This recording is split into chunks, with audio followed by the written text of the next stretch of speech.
36 जिल्हे, 36 बातम्या. News G9 Maharashtra. उत्तर तुमच्या प्रश्नांची.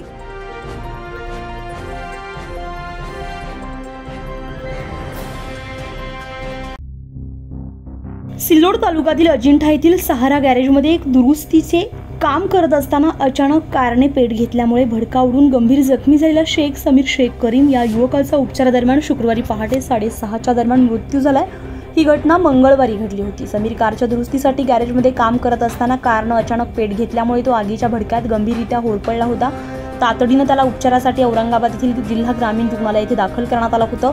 उपचार सुरू असतानाच शुक्रवारी पहाटे त्याचा मृत्यू झाला. या घटनेची नोंद अजिंठा पोलीस ठाण्यामध्ये आकस्मिक मृत्यू म्हणून करण्यात आली आहे. समीरच्या पश्चात 6 भाऊ, 2 बहिणी, आई वडील असा मोठा परिवार आहे. शेख समीर याच्या कुटुंबाची परिस्थिती बिकट आहे. समीर शेख यांचे कुटुंबाला शासनाकडून आर्थिक मदत मिळावी अशी मागणी होते. न्यूज G9 महाराष्ट्रासाठी शेख नदीम, सिल्लोड.